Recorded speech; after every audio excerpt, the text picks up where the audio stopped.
ओम अज्ञानतिमिरन्धस्य ज्ञानाञ्जन शलाकया चक्षुरुन्मीलितं येन तस्मै श्रीगुरुवे नमः। श्रीचैतन्य मनोभीष्टं स्थापितं येन भूतले स्वयं रूप कदा मह्यं ददाति स्वपदान्तिकं। वन्देऽहं श्रीगुरु श्रीयुतापदकमलं श्रीगुरुन् वैष्णवांश श्रीरूपं साग्रजातं सहगण रघुनाथान्वितं तं सजीवं साद्वैतं सावधूतं परिजन सहितं कृष्ण चैतन्य देवं श्री राधा कृष्ण पादान् सहगण ललिता श्री विशाखान्वितांश्च। हे कृष्ण करुणा सिंधु दीन बंधु जगतपते गोपेश गोपिका कांत राधा कांत नमस्ते। तप्त कांचन गौरांगी राधे वृंदावनेश्वरी वृषभानुसुते देवी प्रणमामि हरिप्रिय। वांछा कल्पतरुभ्यश्च कृपा सिंधु पतितानां पावनेभ्यो वैष्णवेभ्यो नमो नमः। जय श्री कृष्ण चैतन्य प्रभु नित्यानंद श्री अद्वैत गदाधर शिवासादि गौर भक्त वृंद। हरे कृष्ण कृष्ण कृष्ण हरे हरे, हरे राम राम राम हरे हरे। नमो विष्णुपादाय कृष्ण पृष्ठाय भूतलो श्रीमते भक्ति वेदांत स्वामिनिति नामिने। नमस्ते सारस्वती देवी गौरवाणी प्रचारिणे निर्विशेष शून्यवादी पश्चात्य देव तारिणे।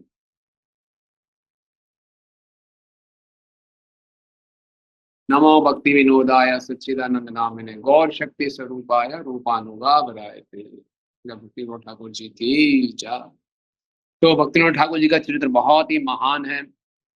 1 घंटे 40 मिनट में कहना इतना संभव नहीं है, तो भी प्रयास करेंगे कुछ नटशेल में कुछ इसके जीवन से हम क्या सीख सकते हैं। तो ये जो प्रणाम मंत्र है नमो भक्ति विनोदाय, तो भक्ति विनोद उनको टाइटल दिया गया उनकी सुंदर सेवाओं को देखते हुए।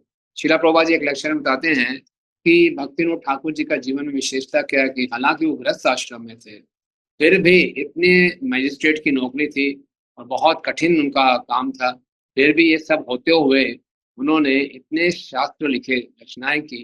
प्रभुपाद कहते हैं ये that was the beauty of his life. क्यों? बहुत ही सिंसियर और डिटर्मिनेशन थी। प्रभुपाद जी कहते हैं उनके जीवन से हमें सकते हैं कि वेरी सिंसियर, बहुत दृढ़ और बहुत निष्ठावान। और उनके इस वक्त इनके कंट्रीब्यूशंस को देखते हुए 1887 में भक्त समाज ने उनको टाइटल दिया भक्ति विनोद, यानी कि जो अपनी भक्ति के द्वारा, जो पूर्ण रूप से समर्पित हैं, अपनी भक्ति के द्वारा भगवान को प्रसन्नता प्रदान करते हैं। एक बार परम पूजनीय भक्ति विज्ञान स्वामी महाराज कह रहे थे, सॉरी भक्ति विकास स्वामी महाराज अपनी पुस्तक में बोलते हैं कि पहले हम भक्ति वेदांत यानी कि श्रील प्रभुपाद जी की शरण में जाते हैं। भक्ति वेदांत से हम भक्ति के सिद्धांत को समझते हैं, भक्ति सिद्धांत, जब भक्ति सिद्धांत समझ जाते हैं फिर भक्ति विनोद, फिर भक्ति में आनंद आता है, भक्ति में हम आनंद ले सकते हैं। तो नमो भक्ति विनोद आए सच्चिदानंद नामिने। सच्चिदानंद नामिने ये उनका, ये भी उनका एक टाइटल है सच्चिदानंद। जब उन्होंने सच्चिदानंद प्रेम अलंकार चैतन्य महाप्रभु के ऊपर एक कविता लिखी थी, तो वैष्णव समाज ने उनको टाइटल दिया सच्चिदानंद। नमो भक्ति विनोदाय सच्चिदानंद नाम ने गौर शक्ति स्वरूपाय। वो गौर शक्ति यानी कि गौर शक्ति हैं गदाधर पंडित, उनके स्वरूप। तो ये बहुत विशेष बात है। भक्तिनाथ ठाकुर जी का तिरुभाव उसी दिन होता है जिस दिन गदाधर पंडित जी का तिरुभाव होता है। और भक्तिनाथ ठाकुर जी अपने स्वरूप को प्रकट करते हैं अपने गीतमाला के भजन में कि वो कमल मंजरी है, और वो ललिता सखी के यूथ में है कमल मंजरी। और दोपहर के समय उनका तिरुभाव हुआ। हम जानते हैं, अभी भी राधा कुंड में हम जाएंगे तो राधा कुंड में भक्तिनाथ ठाकुर जी का एक घर था, स्वानंद सुखम कुंज। भक्तिनाथ ठाकुर जी ने वहां भी काफी समय बिताया था। तो गौर शक्ति स्वरूपाय, दूसरा उनको और गौर शक्ति स्वरूपाय कहा जाता है कि जब भक्तिनाथ ठाकुर जी धराधाम पे थे तो महाप्रभु के अप्रकट होने के बाद, षड गोस्वामियों के अप्रकट होने के बाद, उसके बाद हमारे महान आचार्य विश्वेश्वर ठाकुर, बलदेव विद्याभूषण, नरोत्तम दास ठाकुर, इन सबके अप्रकट होने के बाद पूरा गौड़िया वैष्णव में अंधकार छा गया। एक अज्ञानता के बादल थे और गौड़िया वैष्णव एक प्रकार से गाली बन गए थे। लोग उनको बहुत निम्न दृष्टि से देखते थे, सहिजिया फैल गए थे और बहुत तरह की 13 अप संप्रदाय थे, आउल बॉल सखी बेकी डारवास, जो कि पूर्ण रूप से गौड़िया वैष्णव सिद्धांत के बिल्कुल विरोध में थे। तो ऐसे समय में भक्तिनाथ ठाकुर जी ने बड़ी मुश्किल से उनको चैतन्य चेतामृत की कॉपी मिली, लगभग उनको 12 साल प्रतीक्षा करनी पड़ी और फिर बड़ी बहुत मेहनत करके दोबारा से गौड़िया वैष्णव सिद्धांत को स्थापित किया। श्रील प्रभुपाद कहते हैं कि भक्तिनाथ ठाकुर हमारे father of Hare Krishna movement है। और उस समय स्थितियां बहुत खराब थी। एक तरफ तो अंग्रेजों का राज्य था, और उस गौड़िया वैष्णव के नाम पे अपसंप्रदाय थी, और हिंदू समाज में सनातन धर्म को कोई नहीं पसंद कर रहा था। ब्रह्म समाज, आर्य समाज, शंकराचार्य, ये सब ज्यादा बोलबाला था। तो किसी को नहीं मालूम था सनातन धर्म क्या है और उसमें गौड़िया वैष्णव क्या है, तो उनको पूर्ण रूप से स्थापित किया। जिस प्रकार से सूर्य के सामने जब बादल आ जाते हैं, तो बादल को केवल सूर्य की, जो बादल हैं और सूर्य की शक्ति से ही हट सकते हैं। इस प्रकार से गौड़िया वैष्णव सिद्धांत सूर्य के समान स्पष्ट थे, लेकिन उस पर अब संप्रदायों का बादल रूपी आ गया, और गौर शक्ति यानी कि सूर्य की जो शक्ति थी, भक्तिविनोद ठाकुर जी के माध्यम से सारे बादल को हटाया गया। समझे? इसलिए उनको बोले जाते हैं गौर शक्ति स्वरूप। दो कारण है गौर शक्ति स्वरूपाय बोलने के, एक तो सदा गदाधर पंडित का आदेश है उनमें, और दूसरा बताया जाता है कि उन्होंने गौरांग महाप्रभु की शक्ति से ही जो अप संप्रदाय थे उनको हटाया, और गौरांग महाप्रभु के गौड़िया वैष्णव सिद्धांत को स्थापित किया। तो इसलिए उनको गौर शक्ति स्वरूपाय ये बोला जाता है। साथ में ये भी कहा जाता है कि वो सप्तम गोस्वामी है, क्योंकि उन्होंने गौर काम, गौर नाम, गौर धाम की स्थापना की। गौर काम क्या? गौरांग महाप्रभु की इच्छा है। महाप्रभु की इच्छा थी, पृथ्वी चाहते नगर आदि ग्राम सर्वत्र प्रचार हाईवे मोड़, पृथ्वी के कोने कोने में, गली गली में मेरा नाम। अब देखिए महाप्रभु की इच्छा थी और भगवान कैसे कार्य करते हैं। अब महाप्रभु ने अपना इस सिद्धांत को पूरे पृथ्वी पर स्थापित करना था।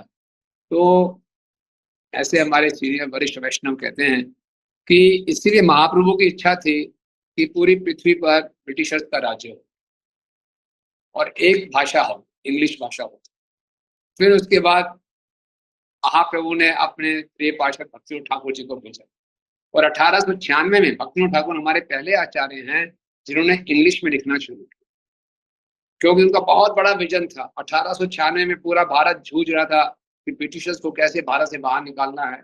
उस समय उनका ये दृष्टिकोण था कैसे चैतन्य महाप्रभु के संदेश को पूरे विश्व में फैलाना है। आप सोचिए कितना बड़ा विजन है, एकदम अलग सोच। पूरा भारत लगा हुआ है ब्रिटिशर्स को बाहर निकालना है, और वो इंग्लिश भाषा में ही उन्होंने पुस्तक लिखी, लाइफ एंड प्रिसेप्ट्स ऑफ लॉर्ड चैतन्य, और उन्होंने उनको मॉन्ट्रियल मैगिल यूनिवर्सिटी में कनाडा में रखवाया, और अगर विश्व की बड़ी बड़ी यूनिवर्सिटीज में रखवाया। कौन जानता होगा उस समय चैतन्य महाप्रभु कौन है? 1896 में, आप सोचिए। तो वरिष्ठ वैष्णव बताते हैं कि पहले भगवान ने ब्रिटिशर्स को पूरे राज्य में स्थापित कर दिया ताकि एक अंग्रेजी भाषा स्थापित हो जाए। फिर अपने महान भक्त को भेजा, भक्तिविनोद ठाकुर जी को, कि वो अंग्रेजी भाषा में प्रचार शुरू करें। फिर भक्ति सिद्धांत स्वेटर को मारा जाए। वो तो ऐसी इंग्लिश बोलते थे कि ब्रिटिशर्स को डिक्शनरी खोलनी पड़ती थी। फिर श्रील प्रभुपाद जी आए, वही अंग्रेजी भाषा का उपयोग करके चैतन्य महाप्रभु की इच्छा थी पृथ्वी जैसे नगर आदि ग्राम सर्वत्र प्रचार हो नाम उसको स्थापित। ये पूरा प्लान है। नो, उस समय ब्रिटिशर्स के टाइम में कहावत थी, sun never sets in British empire. British साम्राज्य में कभी सूर्य अस्त नहीं होता, क्योंकि पूरी पृथ्वी पर उनका राज्य था। आज हम कह सकते हैं sun never sets in ISKCON empire. आज पूरे विश्व में कहीं भी चले जाएंगे श्रील प्रभुपाद की जय बोली जा रही है। कहीं मंगल आरती है, कहीं राजभोग आरती है, कहीं संध्या आरती है। इस प्रकार से ये सारा भक्तिविनोद ठाकुर जी का। सो गौर का उन्होंने महाप्रभु की इच्छा को स्थापित किया पूरी पृथ्वी पर। फिर गौर नाम, महाप्रभु के नाम को फैला। भक्तिविनोद ठाकुर जी आप जानते हैं, उनकी 3 मुख्य प्रेडिक्शंस थी। उन्होंने प्रेडिक्ट कर दिया था कि आगे आने वाले समय में एक ऐसे आचार्य आएंगे जो कि पूरी पृथ्वी पर चैतन्य महाप्रभु के संदेश का प्रचार करेंगे। पहला उनका प्रेडिक्शन था, बहुत जल्दी एक व्यक्तित्व ऐसे आएंगे वो पूरे विश्व में भ्रमण करके महाप्रभु की शिक्षाओं का प्रचार करेंगे। दूसरी उनकी भविष्यवाणी थी कि बहुत जल्दी हरिनाम संकीर्तन का पूरे विश्व में ये इसका फैलेगा, और वो दिन आने वाला है जब अमेरिका से, इंग्लैंड से, फ्रांस, जर्मनी, रशिया से करताल और मृदंग लोग लेके सड़कों पे निकलेंगे और हरे कृष्णा कृष्णा कृष्णा हरे हरे, हरे राम राम राम हरे बोलेंगे। और तीसरी उनकी भविष्यवाणी थी कि वो दिन भी आएगा जब विदेशी गोरे लोग मायापुर धाम में आएंगे और बंगाली वैष्णवों के साथ मिलकर बोलेंगे जय सच्चिदानंद, जय सच्चिदानंद, जय सच्चिदानंद गौर हरि।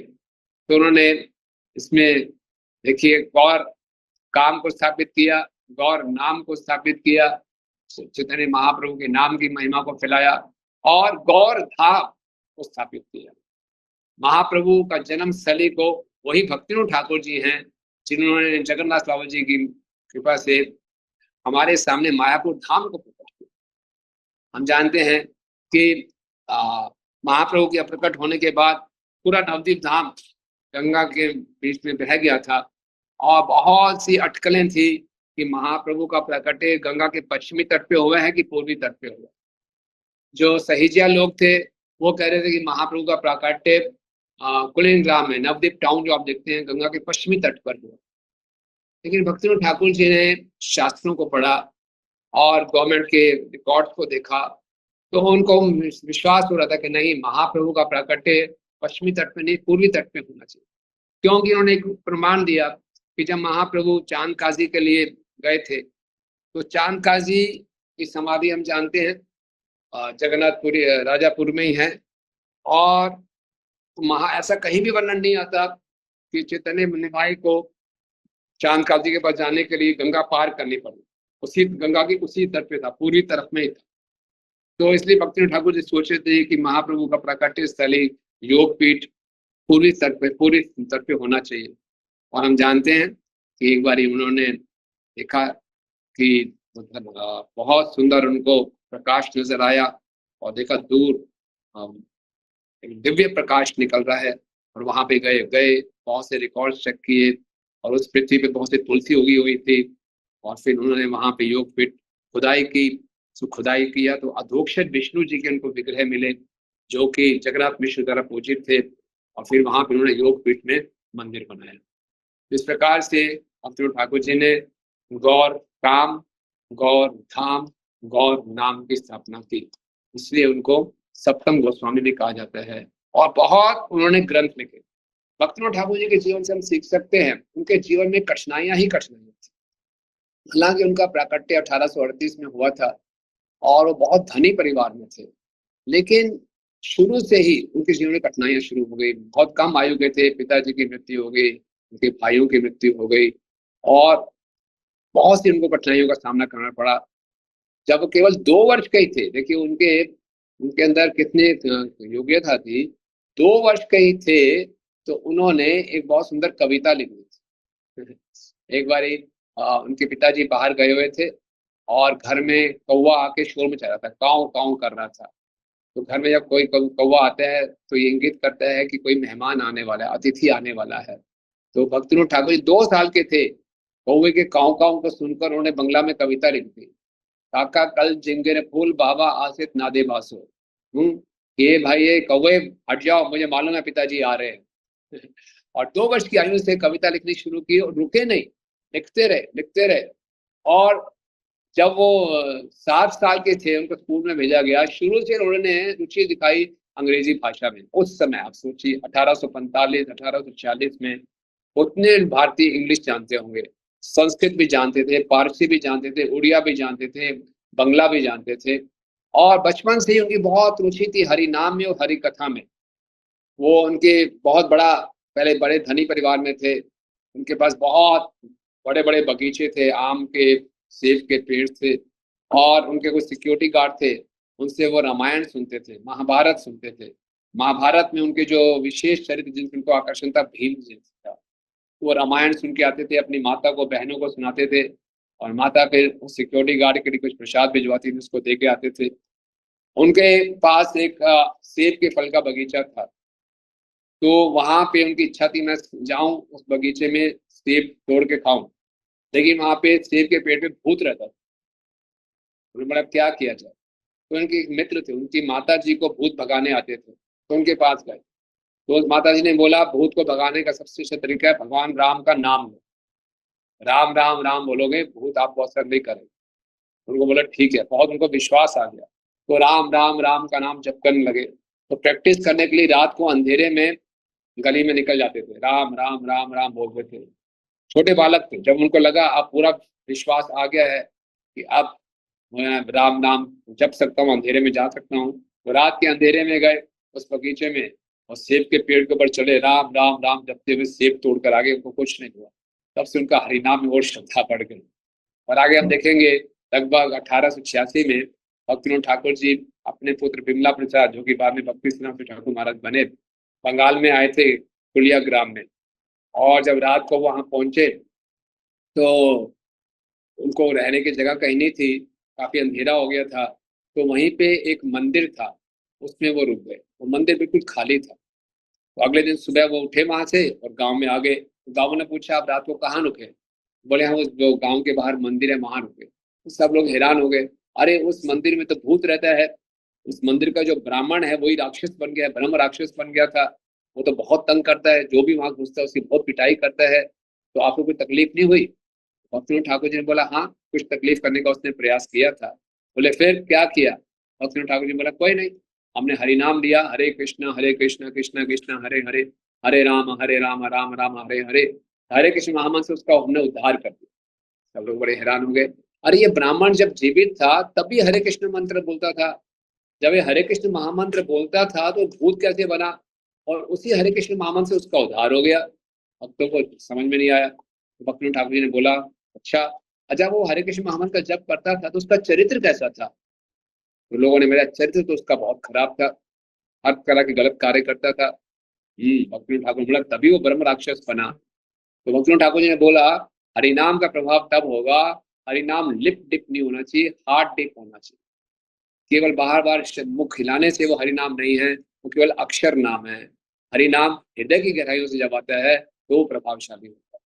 तो भक्तिविनोद ठाकुर जितने शुद्ध वैष्णव, उनके मुख से जब हरिनाम निकला तो उस ब्रह्म राक्षस का भी उद्धार हो गया। तो भक्तिविनोद ठाकुर जी का जीवन हमने बताया बहुत कठिनाइयों से भरा हुआ था, लेकिन फिर भी वो शुरू से, जैसे बताया हमने, कि बहुत कविताएं लिखते थे।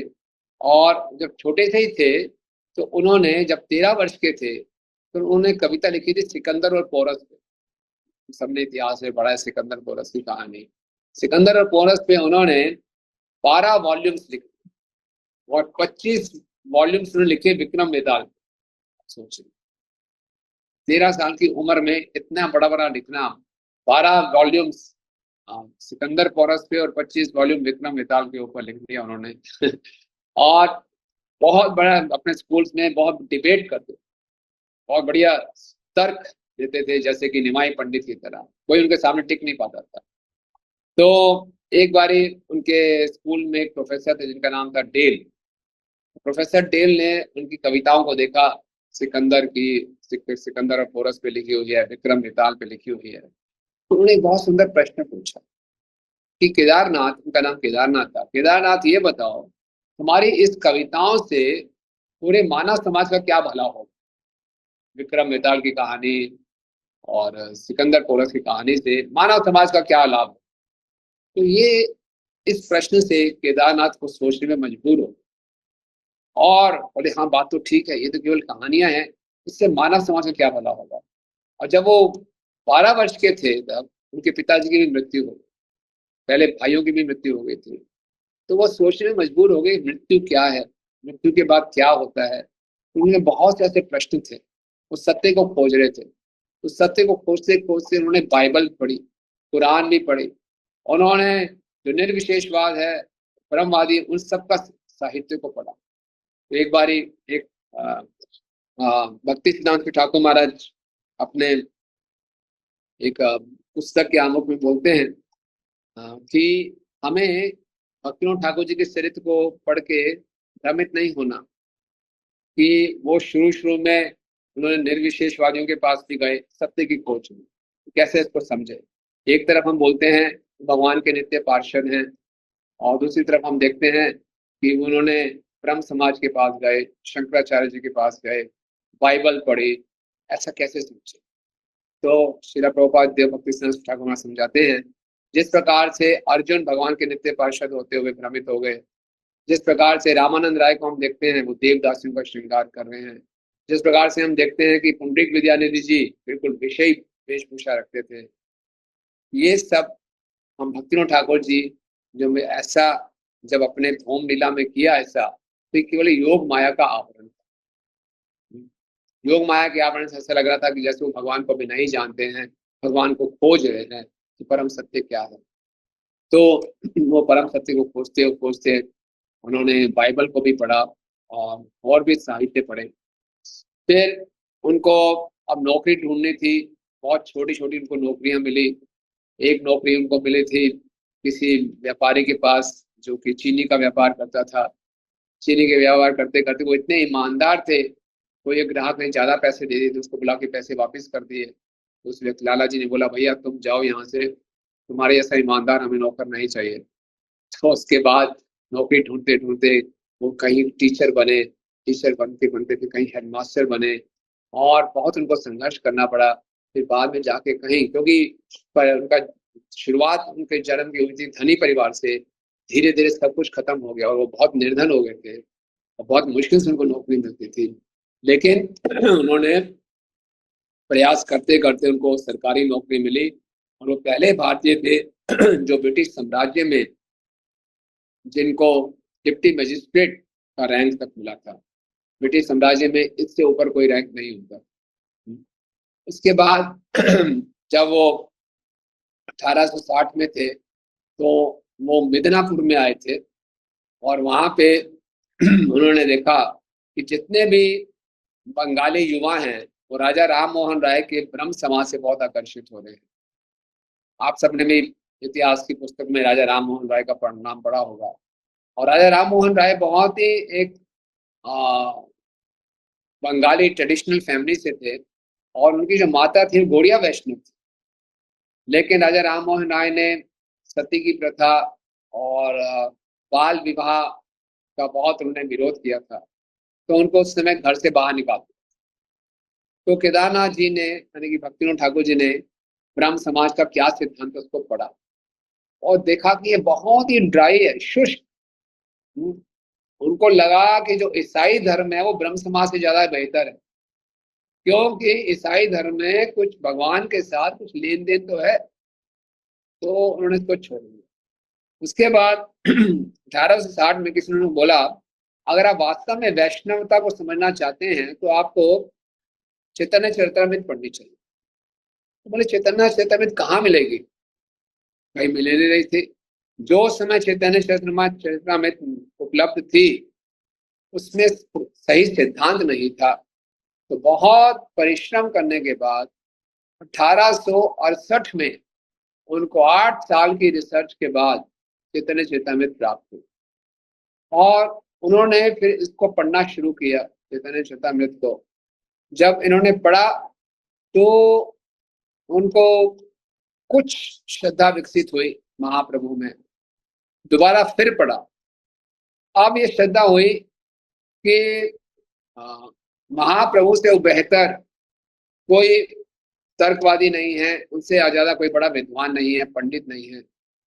फिर उनको ये शंका हो गई कि निमाई पंडित इतने बड़े स्कॉलर हैं, इतने बड़े पंडित हैं, फिर भी उन्होंने कृष्ण जैसे भगवान की पूजा क्यों की? क्योंकि कृष्ण तो बहुत लंपट हैं। उनका चरित्र तो जिसको जो भगवान को नहीं जानता कृष्ण को, वो तो ऐसे बोलते हैं कि कैसे भगवान है, आपके माखन भी चुराते हैं और स्त्रियों के साथ नाचते भी हैं। तो भक्तिनाथ ठाकुर केदारनाथ सोचते थे निमाई पंडित इतने बड़े पंडित स्कॉलर हैं और एक ऐसे भगवान को पूज रहे हैं जो उनका चरित्र नहीं है, लंपट है। तो बड़े परेशान हो गए। पहली बारी पढ़ा उनको कुछ श्रद्धा हुई थी, दूसरी बारी पढ़ा ये पक्का हो गया कि निमाई पंडित से बड़ा कोई स्कॉलर नहीं है। लेकिन अब ये संशय था कि वो कृष्ण की पूजा क्यों करते हैं। तो उन्होंने बहुत प्रार्थनाएं की। भक्तिनाथ ठाकुर जी के जीवन में देखेंगे कि उन्होंने जब भी जीवन में उनकी परेशानियां आई उन्होंने हृदय से बहुत प्रार्थनाएं की, बहुत ही विनम्रता के साथ प्रार्थना की। और जैसे हमें सिखा रहे हैं कि जब हम कोई शास्त्र पढ़ते हैं और शास्त्र पढ़ते हुए में कुछ बातें समझ में नहीं आती तो हमें प्रार्थना करनी चाहिए कि ये जो गूढ़ ज्ञान है हमें प्रकट हो। हम देखते हैं कि अद्वैताचार्य जी अगर जगह 13वां अध्याय पढ़ रहे थे और 13वें अध्याय का एक श्लोक था सर्वतः प्रणिपादम, कि भगवान के हाथ भगवान के पैर सब जगह फैले हुए हैं तो उसको समझ नहीं पा रहे थे। तो अद्वैताचार्य जी ने बोला जब तक मुझे समझ में नहीं आएगा मैं उपवास रखूंगा। आप सोचिए उपवास रखा उन्हें कि मैं गीता पढ़ रहा हूँ, ये श्लोक समझ में नहीं आ रहा। और जब उनकी इतनी दृढ़ता थी तो भगवान प्रकट हुए उनको चैतन्य महाप्रभु के रूप में और पूरे गीता के श्लोक का अर्थ समझाया। इसी प्रकार से भक्तिनाथ ठाकुर जी ने चैतन्य चरितामृत पढ़ी तो उनको समझ नहीं आ रहा था कि चैतन्य महाप्रभु जैसे महान पंडित कृष्ण की पूजा क्यों कर रहे हैं। ये समझ नहीं आया तो उन्होंने बहुत प्रार्थना की भगवान से, और जब प्रार्थना की तो फिर भगवान की कृपा से उनके दिव्य ज्ञान हृदय में प्रकाशित हुआ और उनको मालूम चला कि गौरांग महाप्रभु स्वयं भगवान है। और अब तब से एक बहुत महान वैष्णव बन गए और उन्होंने एक सुंदर कविता लिखी, सच्चिदानंद प्रेम अलंकार। तब से उनका नाम, उनको टाइटल मिला सच्चिदानंद का। उसके साथ साथ भक्तिनाथ ठाकुर जी को अब मतलब पुकारा जाता था कि वो आए लोगों के साथ, जितने भी तथाकथित आध्यात्मिक संस्थाएं थी, ब्रह्म समाज था, हिंदू था, उसमें आकर कुछ लोगों को संदेश दे। तो उन्होंने एक बहुत सुंदर वहाँ पे एक संदेश दिया था, जिसका बाद में एक छोटी सी बुक निकली थी, Bhagavatam it's philosophy ethics and theology, जिसमें उन्होंने ब्रह्म समाज के और हिंदुओं के सब का खंडन किया और श्रीमद् भागवतम का गुणगान किया। भक्तिनाथ ठाकुर जी की विशेषता ये थी कि वो खंडन भी करते थे तो बड़े प्रेम से करते, किसी को बुरा नहीं लगता। जब वो मैजिस्ट्रेट भी थे तो किसी को सजा भी देते थे, बड़े प्रेम से देते। तो ये बहुत सीखने को है कि ये शुद्ध भक्त का एक गुण है मृदु भाषी। तो उन्होंने खंडन भी किया फिलॉसफी का बड़े प्रेम से, किसी को बुरा नहीं लगता। इसके साथ साथ उन्होंने बोला कि उनकी फिर पोस्टिंग एक और बंगाल में हुई, चंपारण डिस्ट्रिक्ट में हुआ था। तो वहां पे क्या था कि भक्तिनाथ ठाकुर जी ने देखा कि वहां पे बहुत से लोग एक ब्रह्म दैत्य की पूजा करते थे, जो कि एक वट वृक्ष था, उसके ऊपर एक ब्रह्म दैत्य रहता था। और ये जो ब्रह्म दैत्य था, यानी कि ब्रह्म राक्षस था, ये लोगों के मन को प्रभावित करता था। और जो डाकू लोग थे वो क्या करते थे, खूब चोरी करते थे और इसकी पूजा करते थे, इस ब्रह्म दैत्य की। और ये ब्रह्म दैत्य क्या करता था कि वहां जो लोकल कोर्ट था, मजिस्ट्रेट था, उसको भी पकड़ लेता था। तो डाकू डकैती करते थे, पुलिस पकड़ के कोर्ट में ले जाती थी, कोर्ट का जो जज था उसके ऊपर ये ब्रह्म राक्षस चढ़ जाता था, उसको सबको माफ कर देता था। तो अब भक्तिनाथ ठाकुर जी वहां के डिस्ट्रिक्ट मजिस्ट्रेट थे, उन्होंने बड़ा क्या हो रहा है, बार बार डाकू पकड़ चोरी करते हैं, डकैती करते हैं, फिर इनको छोड़ दिया जाता है। तो समझ में आ गई बात। लेकिन भक्तिनाथ ठाकुर जी को श्रीमद् भागवतम में इतना विश्वास था, उन्होंने एक पंडित जी उनके पास आए कुछ भिक्षा मांगने के लिए। तो बोले ठीक है, आपको भिक्षा देंगे, तो आप ये कीजिए कि पहले इस पेड़ के नीचे आप श्रीमद् भागवतम का पाठ कीजिए। और इस पंडित जी ने पेड़ के नीचे बैठ के श्रीमद् भागवतम का पाठ किया, और जब 1 महीने के बाद पूरा भागवतम का पाठ पूरा हो गया, वो जो पेड़ था वो जड़ से गिर के नीचे गिर गया और जो ब्रह्म राक्षस था उसका उद्धार हो गया। और इसके बाद जो लोगों की बहुत श्रद्धा बढ़ी, तो श्रीमद् भागवतम में इतनी शक्ति है। भक्तिनाथ ठाकुर जी के जीवन से हम सीखेंगे, वो बहुत सिंसियर भी थे, बहुत दृढ़ भी थे, हरिनाम में बहुत विश्वास था, श्रीमद् भागवतम में बहुत विश्वास था, और बहुत करेजियस थे, डरते नहीं थे, और अपने ऑफिस के कार्यों में बहुत निपुण थे। कई बार भक्त लोग अपने बिजनेस, अपने ऑफिस के कार्यों को बहुत नेग्लेक्ट करते हैं, बोलते हैं सब माया है, माया है। नहीं, भक्तिनाथ ठाकुर जी वो कार्य इतनी निपुणता से करते थे कि अंग्रेजी शासन में ये बहस होती थी, हर कोई जो अंग्रेजी ऑफिसर था उनको अपने पास रखना चाहता। और साथ में इसका मतलब ये नहीं है कि रात दिन ऑफिस में घुसे रहते थे, नहीं, बहुत जितने समय के लिए जाते थे बहुत ही ईमानदारी से कार्य करते थे, कि बाकी पूरा समय वो भक्ति में लगाते। आपको हम बताएंगे उनका शेड्यूल क्या है, लेकिन अभी हम अभी आपको चलते हैं। तो 1871 में उनको ट्रांसफर किया गया जगन्नाथपुरी में। भक्तिनाथ ठाकुर जी बहुत प्रसन्न हुए, जगन्नाथपुरी में जाएंगे, जगन्नाथ जी के दर्शन किए, हरिदास ठाकुर जी की समाधि में गए, और हरिदास ठाकुर जी में समाधि में जाके उन्होंने वो कविता लिखी, he reasons ill who says the Vaishnav die. वो लोग गलत कहते हैं जो कहते हैं कि वैष्णव कभी मरता है। तो उन्होंने क्या किया, जब वो वहां पर थे जगन्नाथपुरी में, तो बहुत प्रसिद्ध स्टोरी है विष किशन की, आप सबने सुनी होगी। उस समय एक सहिजिया था, एक अति बड़ी अपसंप्रदाय थी। अति बड़ी अपसंप्रदाय में एक तथाकथित व्यक्ति गुरु था जिसका नाम था विष किशन। वो अपने आप को महाविष्णु का अवतार हो। और ये जो विष किशन था, ये हरिदास ठाकुर जी के एक शिष्य थे, जगन्नाथ दास बाबा जी। हमारे वाले जगन्नाथ बाबा जी नहीं, एक और जगन्नाथ बाबा जी थे, ये उनका शिष्य था। वहां से अप संप्रदाय शुरू हुई थी और बहुत लोगों को वो तंग करता था। उसके पास कुछ मायावी शक्तियां थी और स्त्रियों के साथ दुर्व्यवहार करता था। तो ब्रिटिश साम्राज्य के पास जब ये उसकी कंप्लेंट गई, उन्होंने केदारनाथ जी को बोला कि आप इसको अरेस्ट करिए। उसके पास कोई भी जाने को तैयार नहीं। और इसी अति बड़ी संप्रदाय में ये महाविष्णु थे और इसी कुछ पार्षद थे, कोई अपने को शिव जी का अवतार बोलता था, कोई ब्रह्मा जी का अवतार बोलता था। तो भक्तिनाथ ठाकुर जी गए वहां पर और खतरा मोल लिया। रूप गोस्वामी जी अपनी पुस्तक भक्ति रसामृत सिंधु में बताते हैं कि साधना भक्ति का एक अंग है भगवान की सेवा के लिए खतरा उठाना। उस कृष्ण कृष्ण के पास जाने को कोई भी तैयार नहीं होता कि भक्तिनाथ ठाकुर जी पूरी बैलगाड़ियां भर के गए पुलिस पुलिस फोर्स की और उसको पकड़ने गए। और हम सब जानते हैं, आपने सुनी होगी, बहुत विशेष कथा है। विष किशन ने बहुत उसका विरोध किया। विष किशन ने बोला आप जानते नहीं मैं कौन हूँ। विष किशन ने उनको लालच दिया कि मैं ब्रिटिशर्स को भारत से भगा दूंगा और तुम्हें मैं गवर्नर बना दूंगा। भक्तिनाथ ठाकुर जी ने बोला तुम किस प्रकार के भगवान हो, जंगल में क्या कर रहे हो, क्यों लोगों को धोखा दे रहे हो, रासलीला मनाते हो, तो भगवान तो जगन्नाथपुरी में है। तो उस विष किशन ने बोला वो जगन्नाथ जी वो तो लकड़ी की गुड़िया है। जब ये सुना भक्तिनाथ ठाकुर जी को बहुत क्रोध आया। उन्होंने पुलिस वालों को बोला इसको अरेस्ट करो। लेकिन विष किशन के पास ऐसी मायावी शक्तियां थी, उससे कुछ आग निकाल दी अपने शरीर से, तो सारे पुलिस वाले पीछे भाग गए। भक्तिनाथ ठाकुर जी ने हिम्मत करके खुद उसका हाथ पकड़ा और उसको पकड़ खींच कर दिया। और वो बोलता रहा केदारनाथ तुम्हें बहुत महंगा पड़ेगा। ये भक्तिनाथ ठाकुर जी डरे नहीं, बुलाकर उसको जेल में बंद कर दिया। और जब कोर्ट में इसका डिसीजन देना था कि उस जो विष किशन था उसके पास ऐसी मायावी शक्तियां थी, उसने ऐसा कुछ किया, प्रकोप किया कि भक्तिनाथ ठाकुर जी की जो पुत्री थी वो बहुत बीमार पड़ गई। इतनी बीमार पड़ गई कि वो शरीर छोड़ने की तक नौबत आ गई। और भक्तिनाथ ठाकुर जी के हृदय में बहुत जोर से पीड़ा होने लगी। लेकिन उनकी पत्नी ने बोला कि छोड़ दो उसको, विष किशन को, देखो कितने संकट हमारे ऊपर आ गए हैं। लेकिन भक्तिनाथ ठाकुर जी ने बोला नहीं, अगर मेरे पूरे परिवार की भी हत्या हो जाएगी, मृत्यु हो जाएगी, मैं उसको छोड़ूंगा नहीं। उसके बाद फिर भी उन्होंने उसको सजा दी, आजीवन सजा दी।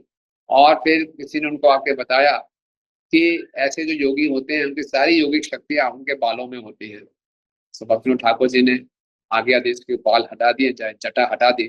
जैसी जटा हटाई उसकी सारी शक्तियां चली गई। तो ऐसे प्रकार से उन्होंने अप संप्रदायों का खंडन किया। भक्तिनाथ ठाकुर जी का हम आपको शेड्यूल बताते हैं, आप सुन के हैरान हो जाएंगे कि वो गृहस्थ आश्रम में थे और कैसा उनका शेड्यूल था। वो पूरे दिन में 3 घंटे सोते, यानी कि दोपहर में 3 घंटे सोते, 24 घंटे में 3 घंटे सोते, और 8.5 घंटे लिखते थे। और जप करना, अपना अध्ययन करना 4.5 घंटे, और 6 घंटे कार्य,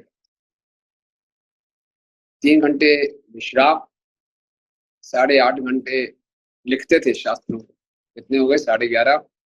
और जपा करना, अध्ययन करना 4.5 घंटे, 11.5 और 4.5 कितने हो गए 16।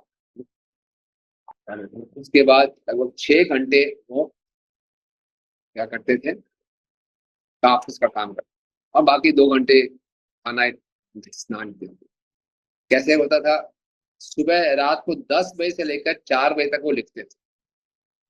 4 से 4.5 सुबह थोड़ा विश्राम करते, 4.5 से लेकर सुबह के 7 बजे तक वो जप करते, 7 से 7:30 वो पत्र व्यवहार, पत्र लिखते, 7:30 से 9:30 सुबह शास्त्रों का अध्ययन करते थे, 9:30 से 10 स्नान करना, प्रसाद लेना, प्रसाद में आधा लीटर मिल्क, दूध, कुछ फ्रूट और 2 चपाती। 10 से 1 कोर्ट में जाते। वो इतने प्रसिद्ध थे, अगर आप उनके घर में जाएंगे गोद्रुम द्वीप में, उनके घर के बाहर रेल पटरी बिछाई थी ब्रिटिश सरकार ने। आज गवर्नमेंट ऑफिसर्स को लेने के लिए ऑफिस से गाड़ी आ सकती है, लेकिन किसी घर के बाहर रेल पटरी नहीं बिछाई। आप सोचो क्या उनका स्टेटस होगा। तो 10 से 1 वो ऑफिस में कार्य करते थे, 1 से 2 वापिस घर में आते थे, 2 से 5 फिर कोर्ट में जाते थे, 5 से 7 संस्कृत के शास्त्रों को बंगला में अनुवाद करते थे, शाम को 7 से 8 फिर से स्नान करते थे, थोड़ा सा प्रसाद लेते थे, और रात को 8 से 10 2 घंटा विश्राम। ये उनका शेड्यूल। सोचिए, इसलिए उन्होंने 100 से अधिक शास्त्र लिखे, कविताएं लिखी, और इतना उनका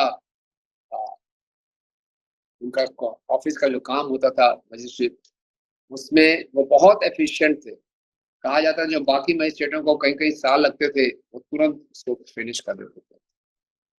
भक्तिविनोद ठाकुर जी ने, जैसे जगन्नाथपुरी में थे, तो वहां का जो राजा था वो बहुत करप्ट था, बहुत टफ टफ केसेस से वो डील करते थे, और इतने मुश्किल केसों को करते हुए भी अपना अध्ययन, अपना लिखना, अपने प्रचार, उसको रोका नहीं कभी।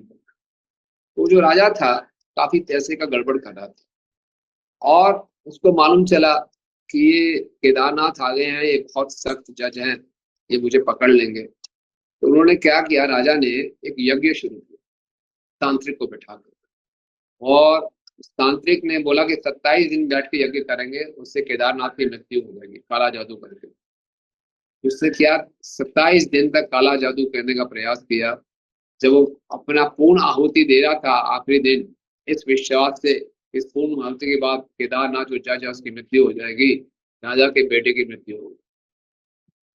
भक्तिविनोद ठाकुर जी, इतनी भक्ति उनकी दृढ़ थी कि कोई काला जादू उन पे काम नहीं किया। तो जो फिर राजा था ऊपर, उससे मालूम चल गया कि केदारनाथ कोई साधारण व्यक्ति नहीं है। उसने बहुत पश्चाताप किया, भक्तिविनोद ठाकुर से माफी मांगी। भक्तिविनोद ठाकुर ने उनको माफी दी, बोले जो तुमने पैसे की गड़बड़ की है वो पैसा कैसे वापस करेगा, अब भगवान का जो राजभोग है तो रोज आपने स्पॉन्सर, सारा पैसा उसका वहां लीजिए। भक्तिविनोद ठाकुर जी ने बहुत से सुंदर सुंदर ग्रंथ लिखे। वो बहुत, इतना व्यस्त रहने के बाद भी खूब पढ़ते थे। 1872 में उन्होंने एक ही वर्ष में श्रीमद् भागवतम पूरे 12 स्कंद पढ़ लिए। सोचिए, और केवल ये नहीं, खाली श्लोक श्लोक पाठ पढ़ लिया, कमेंट्रीज के साथ पढ़ा। एक साल गृहस्थ आश्रम में थे, कोर्ट की ड्यूटीज थी, ऐसे मुश्किल मुश्किल केस आते थे, एक ही साल में पूरा भागवतम पढ़ लिया। इसके साथ साथ उन्होंने षट संदर पढ़े, भक्ति रसामृत सिंधु पढ़ी, और भक्ति बलदेव विद्याभूषण जी की वेदांत सूत्र में जो कमेंट्रीज थी सब पढ़ा। तो हम देखते हैं कि हमारे पास थोड़ी सी सेवाएं होती हैं, हमारे पास बहुत बड़ा बहाना होता है कि शास्त्र अध्ययन का समय नहीं। नहीं, वो कैसे कर लेते थे, कोई पजल्पा नहीं, कुछ नहीं, फोकस, ऑफिस का काम। घर में भी उनके यानी कि उनकी 13 संतानें थी। आप सोचिए, 13 संतानें हैं, ऑफिस का काम है, इतना शास्त्रों को लिखते थे, पढ़ते थे, कैसे। एक उनका गुण था अव्यर्थ कालत्वम, एक क्षण भी व्यर्थ नहीं लगा। आज के स्मार्टफोन की एज में हम पता नहीं घंटों घंटों हमारे बर्बाद हो जाते हैं। ढूंढना क्या होता है, पहुंचते कहाँ हैं, और ये हमारे इतना एडिक्शन हो गया है, हम लोग इसको माइंड भी नहीं करते। ठीक है जी, इतना समय बर्बाद जा रहा है, ठीक है, लेकिन भक्तिविनोद ठाकुर जी हमें सिखा रहे हैं कैसे समय का सदुपयोग करना चाहिए। समय भगवान की एक शक्ति है, और उसको भगवान को ही समर्पित करना चाहिए। भक्तिविनोद ठाकुर जी ने बहुत सी पत्रिकाएं में निकाली, सज्जन तोषणी, कल्याण कल्पत्रु इत्यादि। और भक्तिविनोद ठाकुर जी पहले भी एक बार वृंदावन गए थे, और तब वो, अभी तक उनका वैष्णव से संपर्क नहीं हुआ। उत्सुकता से एक ऐसे टूरिस्ट आए थे पहली विजिट में वृंदावन में, फिर दोबारा वो वृंदावन में आए, जब वृंदावन में आए तो वृंदावन में प्रवेश करते ही उनको बुखार हो।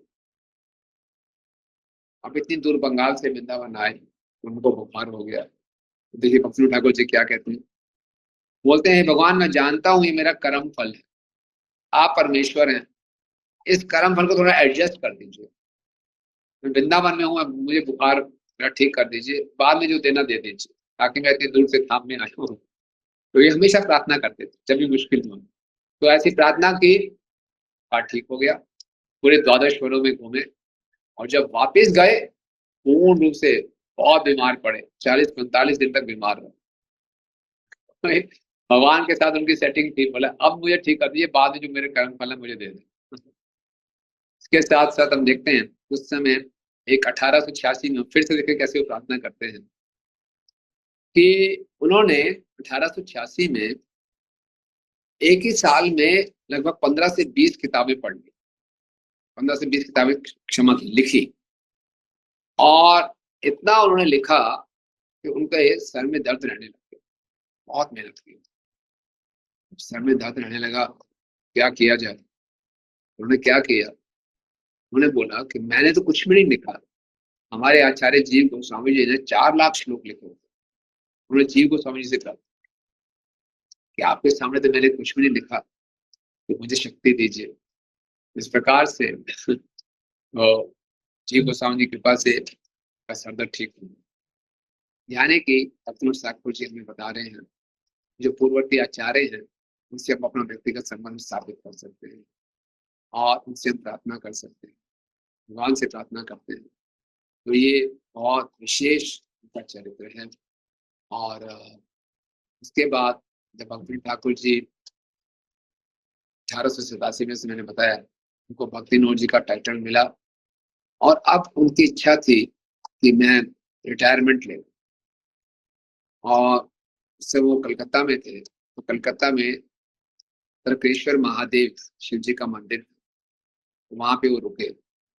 तब उनके सपने में चैतन्य महाप्रभु बोले, महाप्रभु ने बोला आप अभी से क्यों रिटायर ले रहे हो, अभी बहुत कुछ करना है, तो अभी रिटायरमेंट मत लो।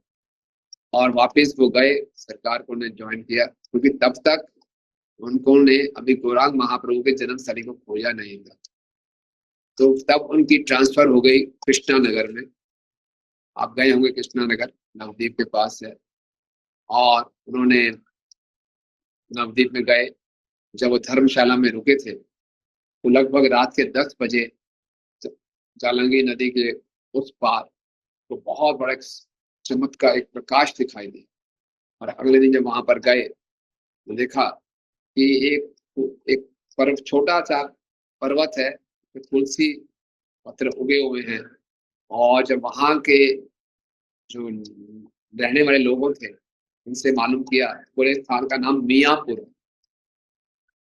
तो भक्ति ठाकुर जी ने मियाँपुर, उन्होंने देखा हाँ, इस समय के प्रभाव से मायापुर को लोग मियाँपुर मियाँपुर कहने लगे। भक्ति ठाकुर जी ने सरकारी नक्शों को देखा, फिर भक्ति रत्नाकर और चैतन्य भागवत जैसे ग्रंथ लिखे। चैतन्य भागवत में लिखा हुआ है, नवद्वीप मध्य मायापुर स्थान जहां जन्मे गौर भगवान। तो बोला हाँ, यही मियापुर नहीं है, ये मायापुर है। और फिर वो जगन्नाथ बाबा जी महाराज को टोकरी में बिठा के ले गए। जगन्नाथ बाबा जी महाराज की आयु 140 वर्ष थी। उनकी आंखें बंद हो जाती थी, पलकें ऐसे गिर जाती थी। उनका एक सेवक था बिहारी, वो उनकी पलकों को ऊपर उठाता था। टोकरी में बैठा के भक्ति ठाकुर जी उनको ले गए। और जैसे ही उन्होंने जगन्नाथ बाबा जी महाराज के स्थान पे पहुंचे, 144 वर्ष के जगन्नाथ बाबा जी महाराज, पूरा शरीर आप फोटो में देखते ऐसे था, वो टोकरी से कूद पड़े। एहो निमाय जन्म स्थान, एहो निमाय जन्म स्थान, जोर जोर से वो नाचने लगे। इस प्रकार से गुरु साधु शास्त्र के माध्यम से उन्होंने पक्का किया कि यही चैतन्य महाप्रभु की जन्मस्थली है। उसके बाद 1800 उन्होंने नवद्वीप धाम महात्म्य भी लिखा। इतनी सुंदर पुस्तक, आज हम नवद्वीप धाम की परिक्रमा करते हैं तो गौर धाम उन्होंने उसको प्रकट किया। आज जो भी हमें नवद्वीप धाम में मालूम है कि अलग अलग भगवान की लीलाएं कहाँ कहाँ हुई नवद्वीपों में, सब भक्ति ठाकुर जी की कृपा है। भक्ति ठाकुर जी को पूरा महाप्रभु कृपा से सब कुछ स्फुरित हुआ। पहली नवद्वीप परिक्रमा नित्यानंद प्रभु ने जीव गोस्वामी से वो कराए थे। पूरा उनको स्पिरिट हुआ और सब उन्होंने स्थलियों को प्रकाशित किया।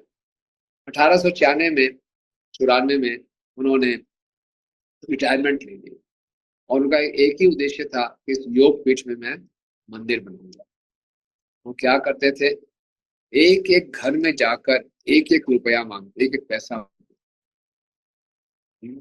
और वहां के लोकल न्यूज़पेपर में समाचार आया कि जो पूर्व में मजिस्ट्रेट थे आज वो भिक्षा मांग मांग के मंदिर बने। तो इस प्रकार से 1895 में खुद भिक्षा मांग मांग के उन्होंने योगपीठ का मंदिर बनाया। तो भगवान के कार्य के लिए भिक्षा मांगने में हमें कुछ भी संकोच नहीं करनी चाहिए, शर्म नहीं करनी चाहिए। उसके बाद रिटायरमेंट के बाद उन्होंने सुरभि कुंज में नाम हट खोला, जहाँ नाम को बेचा जाता है। और बोले कि उस नाम जो बेचा जाता है उस मार्केट में, उस नाम की कीमत क्या है, बोले श्रद्धा। और उस नाम को बेचने में जो डीलर है, वो डीलर कौन है, कौन बताएगा डीलर कौन है नाम बेचने नाम की मार्केट में?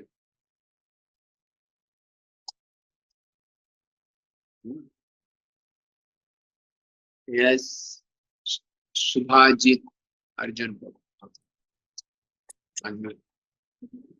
बताएंगे नाम की मार्केट में, नाम हट में डीलर कौन है? अनम्यूट कर पाएंगे प्रभु फरमाली प्रभु? Yes, Maharaj, I asked him to unmute. हरे कृष्ण प्रभु जी, दंडवत प्रणाम। हाँ, कौन डीलर है? प्रभु जी, एम आई ऑडिबल? हाँ हाँ ऑडिबल है प्रभु जी। गुरु? हाँ, नॉट फुली राइट। और कौन है? दीप्तिमती, दीप्ति माता है।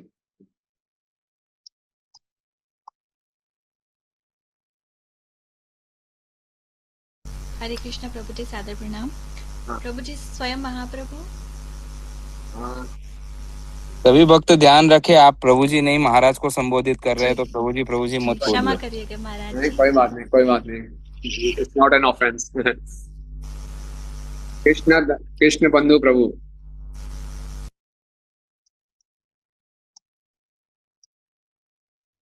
हाँ बोलिए, अनम्यूट कीजिए।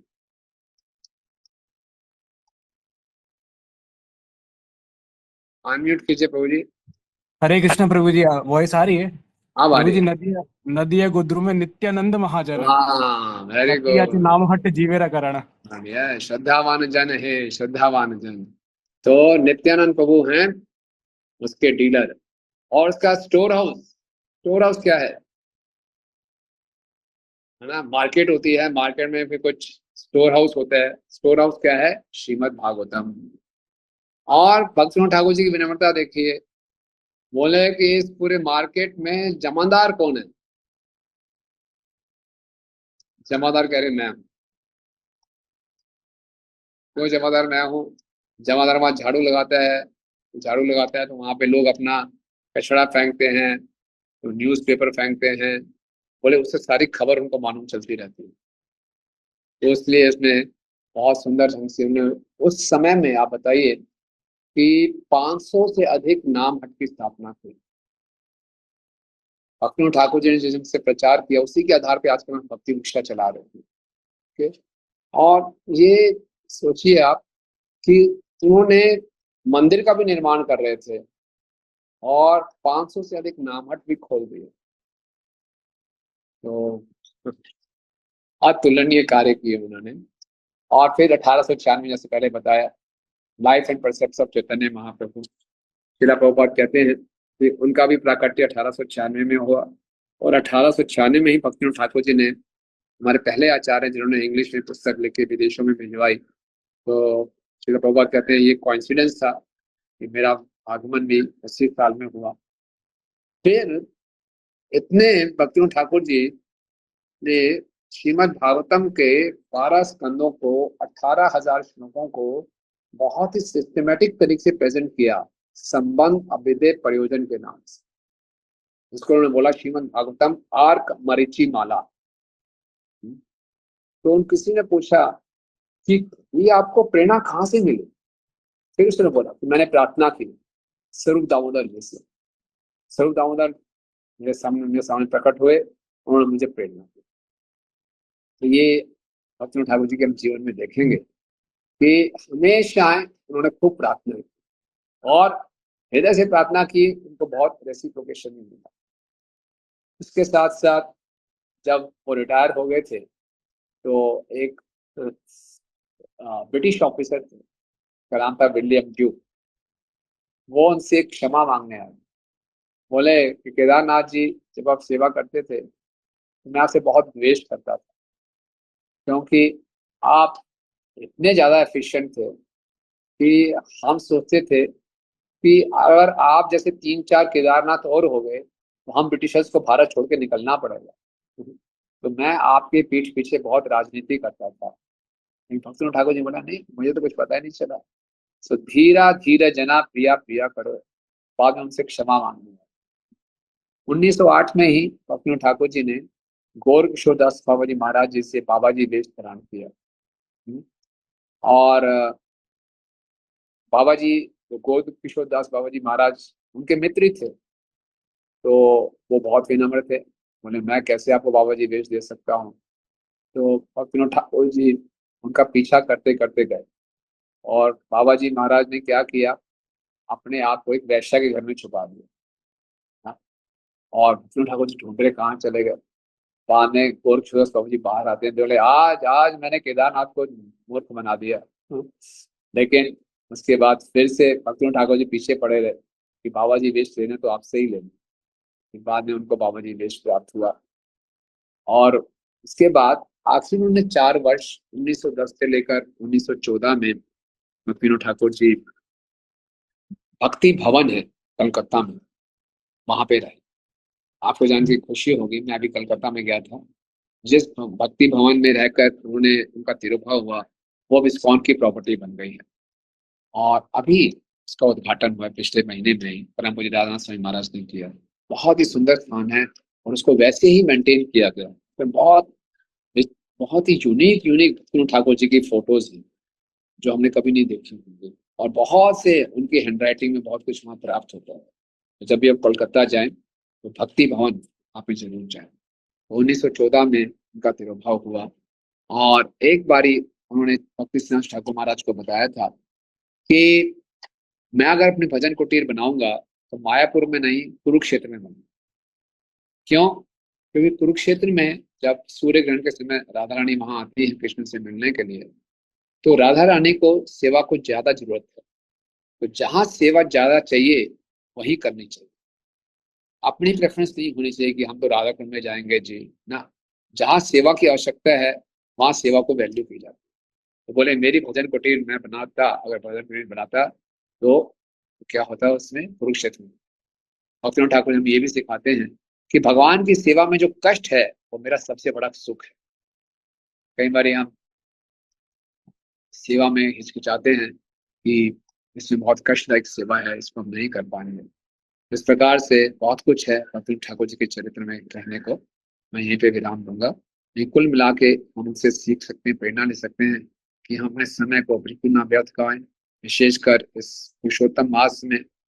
और भक्ति ठाकुर जी बहुत सिंसियर, बहुत ही उनके अंदर दृढ़ता, पूरा श्रीमद् भागवतम में उनकी श्रद्धा, हरिनाम में उनकी श्रद्धा, खूब वो प्रार्थनाएं करते थे और पूर्ण रूप से भगवान पर निर्भर रहते थे। बिल्कुल अहंकार शून्य थे। इतनी उपलब्धियां होने के बाद भी वो अपने को बहुत बहुत बहुत निम्न मानते थे, पूर्ण रूप से विनम्र थे। तो उनसे, उनके चरित्र का गान करने से हमें बहुत, हमारा हृदय शुद्ध होता है और हमें भी प्रेरणा मिलती है कि हम इस सुंदर आंदोलन में अपना सर्वस्व समर्पण करें, चाहे हम किसी भी आश्रम में। भक्ति ठाकुर जी ने ये नहीं बताया कि अगर गृहस्थ आश्रम में है तो आप कम सेवा कर सकते हैं। उन्हें ऐसी सेवा की कि अतुलनीय सेवा की, 100 से अधिक ग्रंथों की रचना करना और साथ ही साथ इतनी मुश्किल सेवाओं को करना, स्वयं एक एक पैसा इकट्ठा करके इतना योगपीठ जैसा मंदिर बनाना, गौर नाम, गौर धाम, गौर काम को उन्होंने स्थापित किया। ठीक है, भक्ति ठाकुर जी की जय। तो 2 मिनट है हमारे पास, 1 या 2 प्रश्न हम ले सकते हैं। उसके बाद हमारा भागवतम क्लास भी है। यस, बनवानी प्रभु। Thank you so much, Maharaj, for this wonderful association, for your wonderful class. तो थर्ड आईडी के जो भक्त विशेष रूप से महाराज जी अभी थर्ड आईडी ज्वाइन किए हैं, और जो भक्त कुछ बोले नहीं या महाराज जी ने पहले एक दो बार प्रश्न किए, जो भक्त बोल चुके हैं, कुछ जेन्युइन क्वेश्चन है, अच्छा रहेगा आज के सत्र से संबंधित हो तो आप हैंड रेस करके पूछ सकते हैं। जैसे महाराज के एक या दो प्रश्न ही ले पाएंगे। हेमांग गौर प्रभु अनम्यूट करके बोलिए। हरे कृष्णा, दंडवत प्रणाम महाराज जी। महाराज जी, मेरा प्रश्न है कि जैसे कि भक्तिविनोद ठाकुर वो दिव्यधाम से आए थे और अव्यर्थ कालत्वम बताया था आपने, तो गृहस्थ आश्रम में रहकर भी अव्यर्थ कालत्वम, हमारे पास समय होता है लेकिन उस मोटिवेशन से या स्टे हाई फॉर एवर्स ज्यादा देर तक नहीं टिक पाता, तो उसके लिए क्या कर सकते हैं? संग, साधु संग, असत्संग से बचे। सत्संग क्या गई वैष्णवाचार, और हमारा सबसे बड़ा सत्संग कहीं बाहर नहीं जाना, स्मार्टफोन उसको रेगुलेट कर, तो काफी समय बचेगा। मैं नहीं कह रहा मत यूज करें, लेकिन कम से कम इसको रेगुलेट करने का। और कोई नेक्स्ट? तो और किसी भक्त का प्रश्न है आज के सत्र से संबंधित? राजीव प्रभु, आपने तो ऑलरेडी रिस्पॉन्ड कर दिया है महाराज को, so let's hear from others. सबको चांस देना चाहिए।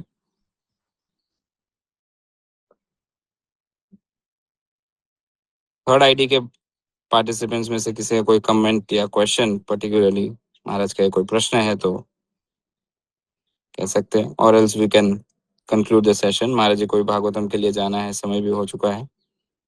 ठीक है, तो आइए हम हमारी परंपरागत पद्धति से हरे कृष्ण महामंत्र का उच्चारण करके परम पूज्य श्रील भक्ति वेदांत रुक्मिणी कृष्ण गोस्वामी महाराज का हृदय पूर्वक आभार व्यक्त करते हैं आज के इस सत्र के लिए।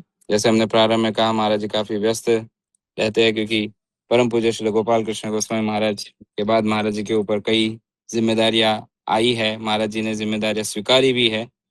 तो फिर भी हम सभी के लिए महाराज जी का विशेष प्रेम है, महाराज जी का विशेष लगाव है, जिसके चलते महाराज जी हमारे बीच आज आए और महाराज जी ने अपना इतना मूल्यवान समय हमें दिया। तो आइए हम सभी हमारी कृतज्ञता और आभार महाराज जी के चरणों में महामंत्र का उच्चारण करके व्यक्त करते हैं।